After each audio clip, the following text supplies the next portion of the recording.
Hello and welcome back to iMed foundation. Last class में हमने पढ़ा था, एक्चुअली लास्ट क्लास की अगर बात करें तो लास्ट में तो मैं आपको प्री बोर्ड्स के बारे में बता रहा था क्या करना चाहिए।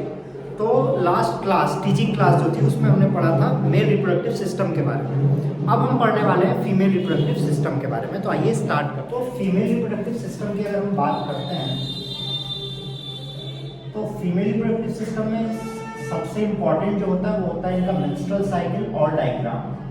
तो पहले मेंस्ट्रुअल साइकिल से स्टार्ट करते हैं। फीमेल रिप्रोडक्टिव सिस्टम में जब मेंस्ट्रुअल साइकिल स्टार्ट होता है या जब वो रिप्रोडक्शन स्टार्ट कर पाए उसको कहते हैं menarche. Menarche is onset of menstrual cycle. Onset of menstrual cycle मतलब जब वो मेंस्ट्रुअल साइकिल स्टार्ट करे और रिप्रोड्यूस करता है, ठीक है। और मेनोपॉज अगली चीज होती है। मेनोपॉज जो आपको पिछले वीडियो में मैंने बताया था, stopping of menstrual cycle. Stopping of menstrual cycle. तो जब मेंस्ट्रुअल साइकिल स्टार्ट होती है मतलब जब प्यूबर्टी स्टार्ट होती है, जब वो रिप्रोड्यूस कर पाए, जब उनका फीमेल गेमेट एग बन पाए, उस कंडीशन को मेनार्च कहते हैं। और जब वो परमानेंटली बंद हो जाता है तो उसे हम लोग क्या कहते हैं? मेनोपॉज कहते हैं। ठीक, वेरी गुड। तो आगे की अगर हम बात करते हैं तो फीमेल गेमेट जो होता है, female gamete that is egg which is produced in ovary. अब बनाते हैं फीमेल रिप्रोडक्टिव सिस्टम का डायग्राम।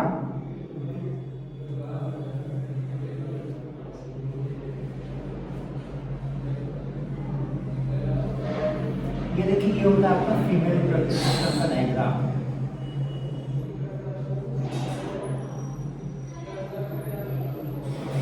ये जो फिंगर लाइक प्रोजेक्शन है, फिंगर लाइक प्रोजेक्शन, इसको कहते हैं फिम्ब्रे। क्या कहते हैं बच्चों? फिम्ब्रे। और ये होता है आपका ओवरी जहां पे प्रोड्यूस होता है एग और जहां पे मेंस्ट्रुअल साइकिल होता है।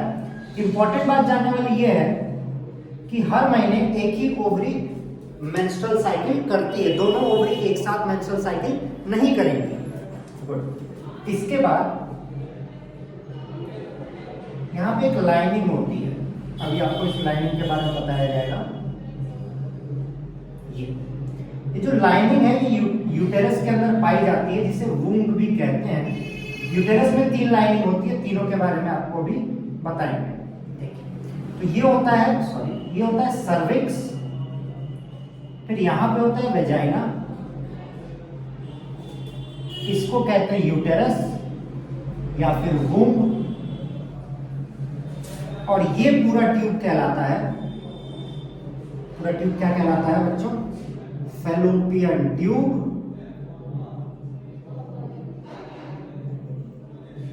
या फिर ओविडक्ट। ठीक है। अब इसकी बात करें तो हमारा स्टार्ट होगा ओवरी से। एक एक का फंक्शन आपको बताते जाएंगे ताकि कहीं पे भी दिक्कत ना हो। तो अगर हम ओवरी की बात करते हैं तो ओवरी फॉर्म्स एग। ओवरी क्या बताता है? एग बनाता है, जो यहां से निकलेगा और फिम्ब्रे उसके किनारे ऐसे रहेगा और उसे कैच कर लेगा, सक कर लेगा एक तरीके से। Ovary forms egg and undergoes menstrual cycle. Menstrual cycle. इसके बाद अगर हम बात करें फिम्ब्रे की, फिम्ब्रे सक्स, या तो लिख लीजिए सक कर लेता है या तो टेक्स एग। किससे एग लेगा? ये ओवरी से एग लेगा। यहां तक कोई दिक्कत नहीं। इसके बाद अगर हम बात करें इनफंडिबुलम की, इनफंडिबुलम या फिर ओविडक्ट की, तो इनफंडिबुलम मेनली 2 पार्ट में डिवाइडेड होता है। इस पार्ट में एक होता है एम्ब्यूला आपका और दूसरा होता है इस्थमस। इस रीजन को एम्प्यूला कहते हैं, इस रीजन को एम्प्यूला कहते हैं जो फिम्ब्रे से यहां तक कॉर्नर तक है, और इसको इस्थमस कहते हैं। ठीक। और ये जो जगह है ये, इसको कहते हैं एम्प्यूलरी इस्थमस जंक्शन। ये जो एम्प्यूलरी इस्थमस जंक्शन होता है, this is site for fertilisation. आया सर? ठीक है। Site for fertilisation. तो ये आपको पता होगा कि एम्पिलरी इस्थमस जंक्शन में ही एग यहाँ पे चढ़ के जाता है और तब तक स्पर्म यहाँ से चढ़ के उस पर यहीं पे मिल जाता है उससे। उसके बाद आता है यूटेरस आपका। यूटेरस को वूम्ब भी कहते हैं और यहाँ पे जाइगोट या फिर एम्ब्रियो इज फिक्स्ड। क्या होता है? जाइगोट या फिर एम्ब्रियो इज फिक्स्ड। अब यूटेरस की बात करते हैं तो यूटेरस में 3 लाइनिंग होती है। एक सेकेंड में देख लूं अगर कोई है।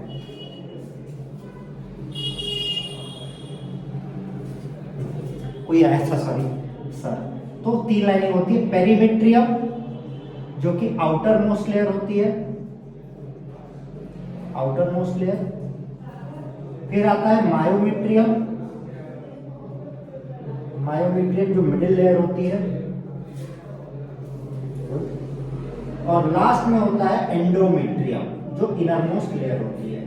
ये जो एंडोमेट्रियम होता है यही forms lining of uterus. Uterus की लाइनिंग कौन फॉर्म करता है बच्चों? एंडोमेट्रियम ही होता है जो यूटेरस की लाइनिंग फॉर्म करता है। थोड़ा सा आपको घुमा के दिखा देता हूं। हाँ, तो ये था आपका फीमेल रिप्रोडक्टिव सिस्टम के बारे में। अब जो आपका बच गया है वो बचा है वेजाइना और सर्विक्स। देखिए यूटेरस में ही फिक्सेशन होता है। इसके बाद आता है वेजाइना एंड सर्विक्स। सर्विक्स जो होता है वहीं पे इंसेमिनेशन होता है। सर्विक्स में सर्विक्स में इंसेमिनेशन होता है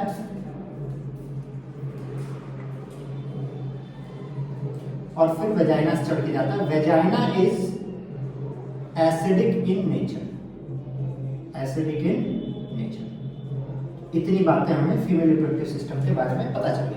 अब हम इसको कंटिन्यू करेंगे आगे इन मेंस्ट्रुअल साइकिल। पहले मेंस्ट्रुअल साइकिल्स अभी हम नहीं पढ़ेंगे, वो हमारा नेक्स्ट वीडियो में आएगा क्योंकि वो गेमेटोजेनेसिस में आता है। अभी हमको पढ़ना है फीमेल रिप्रोडक्टिव सिस्टम, जिसमें हमने छोड़ दिया है मैमेरी ग्लैंड्स। तो 11th में आप लोगों ने पढ़ा था प्लांट किंगडम। प्लांट किंगडम के बाद किंगडम क्लासिफिकेशन। किंगडम क्लासिफिकेशन में जब आप एनिमल किंगडम पढ़ते हैं तो एनिमल किंगडम में सबसे लास्ट किंगडम होता है किंगडम मैमेलिया। मैमेलिया उन्हें कहा जाता है जिनके पास मेमोरी ग्लैंड्स या तो ब्रेस्ट्स होते हैं। तो अब हम पढ़ेंगे मेमोरी ग्लैंड्स और ब्रेस्ट्स के बारे में। तो देखिए ब्रेस्ट्स क्या होते हैं, मेमोरी ग्लैंड्स क्या होते हैं। मेमोरी ग्लैंड्स वो होते हैं जिनमें मिल्क का फॉर्मेशन होता है after the baby is born and he sucks out milk to get all important nutrients. छोटे बच्चे जो पैदा होते हैं वो माँ का दूध पीते हैं और वो प्रोड्यूस कहाँ से होता है? मेमोरी ग्लैंड से। Mammary glands. तो मेमोरी ग्लैंड्स वो होते हैं जिनके पास एल्वियोलाई और फैट होता है, बहुत ज्यादा डिपॉजिट ऑफ फैट प्रेजेंट होता है। तो अगर मेमोरी ग्लैंड की बात करें तो ये आपका एक मेमोरी ग्लैंड है। आउटर ये जो रीजन है जहां से मिल्क सक आउट होगा ये कहलाता है एम्प्यूला। क्या कहलाता है बच्चों? एम्प्यूला कहलाता है। इसको मेमोरी एम्प्यूला भी बोलते हैं।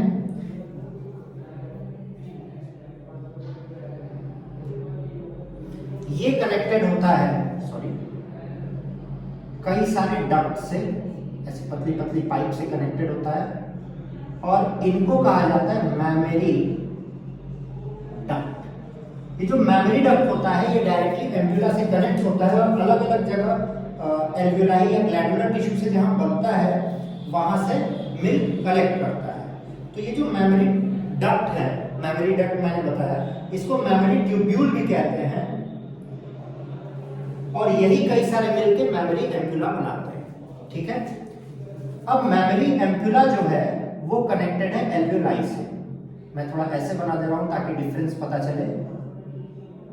अब इसमें और छोटे छोटे छोटे छोटे पार्ट्स टूट जाएंगे और इनको कहा जाता है एल्वियोलाई।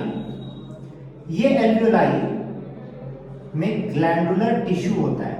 ग्लैंड किन्हें कहते हैं? जो कुछ भी सिक्रीट करे उन्हें कहते हैं ग्लैंड। तो जो ग्लैंडुलर टिश्यू होता है, ये ग्लैंडुलर टिश्यू क्रिएट्स मिल्क ये कई सारे ग्लैंडुलर टिश्यू एल्वेलाई बनाते हैं, एल्वेलाई मिलके मेमोरी डक्ट बनाएगा, मेमोरी डक्ट एम्पुला बनाएगा। देखिए मैं इसको एक ऑर्डर में लिखता हूँ।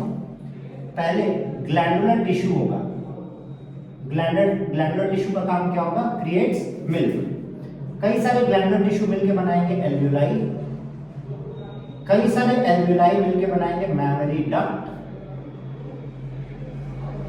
और ट्यूब्यूल, और कई सारे मेमोरी डक्ट और ट्यूब्यूल मिलके बनाएंगे एक एम्पुला, और इसी से मिल्क सक आउट होता है। और इसमें बहुत ढेर सारा फैट होता है। Fat is areolar tissue, areolar tissue. Males में इसी फैट के न होने के कारण ही मेल्स में ब्रेस्ट वेल डेवलप नहीं होते हैं, और मेल्स में ग्लैंडुलर टिश्यू नहीं होता है, मेमोरी डक्ट नहीं होता है, इसीलिए मेल में मिल्क नहीं बनता है। पर ये मिल्क बनना भी तभी स्टार्ट होगा जब बेबी बॉर्न होने वाला होगा, जब फर्टिलाइजेशन हो चुका होगा, तभी उसके बाद मिल्क बनना स्टार्ट होता है। ऐसे लगातार मिल्क नहीं बनता है। नेक्स्ट वीडियो में हम पढ़ेंगे गैमेटोजेनेसिस के बारे में और फर्टिलाइजेशन के बारे में। तो मिलते हैं आपसे नेक्स्ट वीडियो में। Don't forget to like, share and subscribe. Signing off, bye bye.